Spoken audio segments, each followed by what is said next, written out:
Advocate Anjali Awasthi serial की daily update जानने के लिए आप हमारे चैनल सर्व एक्सप्लेन को सब्सक्राइब कर लें, वीडियो को लाइक शेयर कमेंट करें एंड हाइप का बटन जरूर दबा दें। चलिए फटाफट से स्टार्टिंग करते हैं। आज के एपिसोड की शुरुआत में हम देखते हैं मंत्री वेद से कहता है, तुम्हें पता है आज अंजलि अवस्थी ने क्या किया है? वेद कहता है, जो भी किया है सही ही किया होगा उन्होंने, मुझे पता है वो कभी भी कुछ गलत नहीं कर सकती। सोनल कहती है, तुम्हें इतना कॉन्फिडेंस है? वेद कहता है, हाँ, क्योंकि मैं उन्हें बहुत करीब से जानता हूँ। उन्होंने जनता की सेवा करने के लिए माँ की जगह ली है। वो एक देवी हैं, बट तुम्हें वो समझ में नहीं आएगा। मेरे पास वक्त नहीं है क्योंकि मैं ही उनका कैंपिंग संभालता हूँ। जो भी काम है, पब्लिक मीट होना, पोस्टर लगवाना, सब कुछ मैं हैंडल कर रहा हूँ क्योंकि मैंने उन्हें जितवाना है और तुम्हें हराना है। ये कहकर वेद वहाँ से जाने लगता है। वी मंत्री कहता है, अगर तुमको तुम्हारी माँ चाहिए तो हमारे साथ काम करना होगा। वेद कहता है, कहाँ से मिलेंगी वो? मंत्री कहता है, तुम्हें तुम्हारी माँ चाहिए या नहीं? वेद कहता है, इतने साल पहले वो खो चुकी है, सबको पता है वो मर चुकी है। आज वो मेरी सिर्फ कैनवस में है और आप कह रहे हैं कि उनको वापस लेकर आएंगे। मंत्री कहता है, हम वादा करते हैं कि उन्हें वापस लेकर आएंगे,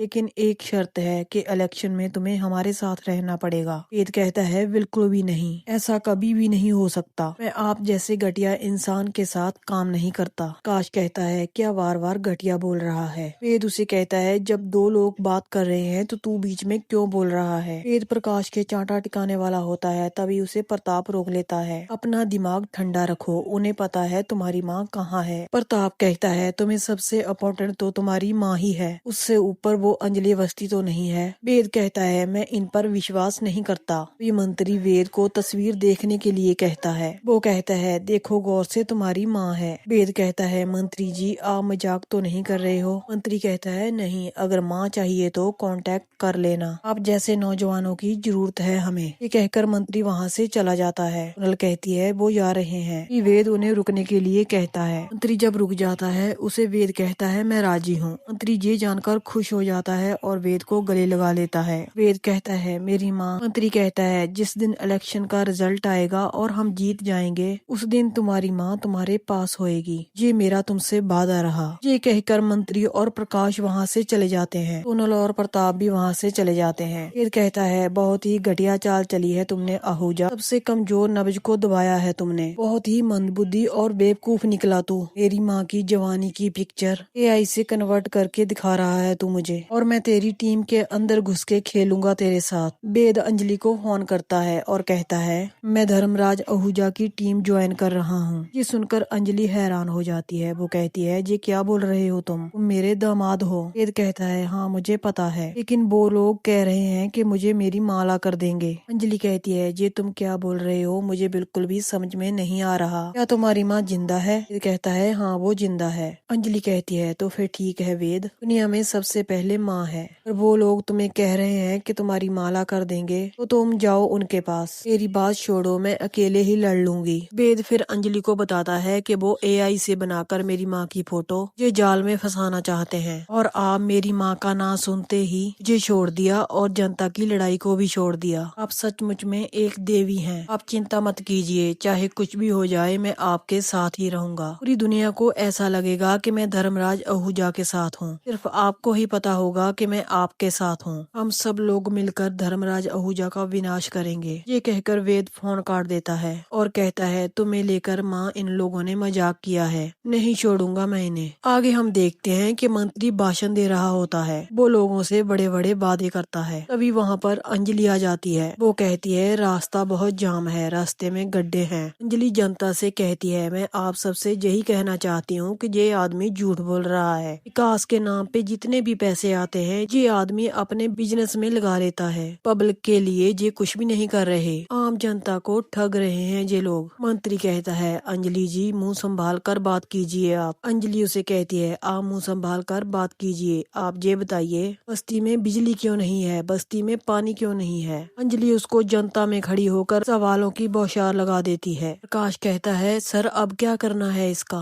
मंत्री कहता है, उड़ा दो इसे, दंगा करवा दो और उस दंगे के बीच अंजलि को खत्म कर दो। इससे अच्छा मौका हमें फिर कभी नहीं मिलेगा। मंत्री जनता से कहता है, हमने आपसे कहा ना, ये विरोधी दल की अंजलि अवस्थी हमें पूरी तरह बर्बाद करने की कोशिश करेगी। हम आपसे कह रहे हैं, इनका व्यक्तिगत चरित्र बहुत ही खराब है। एक बस्ती से आई हुई लड़की जो करोड़पति खानदान की बहू बनी और वहाँ एक से अधिक अनैतिक रिश्तों में जुड़ी। इसका चरित्र बहुत ही खराब है। अंजलि कहती है, अरे आप झूठ बोल रहे हो, सिर्फ अपने आप को बचाने के लिए ये झूठ बोल रहे हो। अंजलि जनता से कहती है, जो आपकी जरूरतें हैं मैं आपको दूंगी, ये इंसान आपको कुछ नहीं देगा, ये तो सिर्फ और सिर्फ भाषण देते हैं। मंत्री कहता है, तो आप यहाँ पर क्यों आई हैं? अंजलि कहती है, इन्होंने मेरी मीटिंग में गुंडे भेजे थे और आज यहाँ पर मैं खुद आई हूँ। मैं तो आपसे कहती हूँ भाइयों बहनों, इन्हें मंच से नीचे खींच कर लाइए और इनसे पूछिए कि घर घर में पानी क्यों नहीं है, दवाइयाँ नकली क्यों हैं, सब्जियों के इतने दाम आसमान को क्यों छू रहे हैं, क्यों जहाँ पर हॉस्पिटल से लेकर शमशान घाट तैयार क्यों नहीं है, सारे पैसे तो इनके खाते में जा रहे हैं। तभी मंत्री के गुंडे जनता में आते हैं और वहाँ पर गोली चला देते हैं। वहाँ पर भगदड़ मच जाती है। प्रकाश मौके का फायदा उठाता है, चाकू निकालता है, वो अंजलि की तरफ जा रहा होता है। अंजलि सभी लोगों को आसपास देख रही होती है। प्रकाश अंजलि पर हमला करने वाला ही होता है। भी वहाँ पर पद्मा आती है और उसको रोक देती है। पद्मा कहती है, वकील दीदी आप जाइए यहाँ से, ये लोग आपको मार देंगे। मगर अंजलि कहाँ डरने वाली, वो प्रकाश पर हमला करती है। प्रकाश अंजलि के हत्थे चढ़ जाता है, वो उसको मारने लग जाती है। तभी वहाँ पर एसीपी सर आ जाते हैं, वो भी आकर फायर करते हैं और लोगों को कहते हैं अगर कोई भी जगह से हिला तो मैं फायरिंग का ऑर्डर दे दूंगा। प्रकाश मौका पाकर वहाँ से भाग जाता है। अंजलि पद्मा का थैंक यू करती है, वो कहती है कि आज तुमने मेरी जान बचाई है। पद्मा कहती है, मेरी मान मर्यादा को आपने बचाया है, मेरी पूरी जिंदगी बचाई है आपने। वकील दीदी है तो पद्मा है, आपके बिना मैं कुछ भी नहीं हूँ। अगर आपके ऊपर कोई भी वार हुआ, चाकू के आगे सबसे पहले मैं सीना तान कर खड़ी होंगी, लेकिन आपको कुछ नहीं होने दूंगी। इन सब लोगों को आपकी जरूरत है। तभी पद्मा स्टेज पर जाती है और कहती है, सब लोग कहीं मत जाइए, ये जो औरत आप देख रहे हैं ये साधारण औरत नहीं है, ये तो एक देवी है। यही देवी हमारे इलाके से खड़ी हुई है, उन असुरों का विनाश करके आपकी तरफ से लड़ेंगी। जे आप इनको वोट दीजिए। पद्मा के कहने पर सभी लोग अंजलि की तरफ हो जाते हैं। आगे हम देखते हैं मंत्री को कॉल आता है। कोई मंत्री को ये बताता है कि अंजलि ने पूरी की पूरी स्टेज को संभाल लिया है और पब्लिक भी अंजलि की तरफ हो गई है। मंत्री कहता है, तुम चिंता मत करो, अगर पब्लिक वोट देना भी चाहेगी तो भी नहीं दे पाएगी, पब्लिक को बूथ तक पहुंचने ही नहीं देंगे, कोई भी वोट अंजलि को नहीं मिलेगा, ये हमारा वादा रहा। ये कहकर मंत्री फोन को काट देता है। आगे हम देखते हैं राघव सिंह को चंद्रभान सिंह मिलता है और राघव सिंह से कहता है, आप शायद भूल गए कि आपकी बेटी हमारे घर की बहू है, इसीलिए मैं आपको चेतावनी देने आया हूँ, तो भी करें संभल कर करें। यहीं पर इस एपिसोड का एंड हो जाता है। आज का एपिसोड आपको कैसा लगा कमेंट करके जरूर बताएं। नेक्स्ट एपिसोड की अपडेट जानने के लिए आप हमारे चैनल सर्व एक्सप्लेन को सब्सक्राइब कर ले, वीडियो को लाइक करें। मिलते हैं ऐसे ही नेक्स्ट एपिसोड की अपडेट के साथ।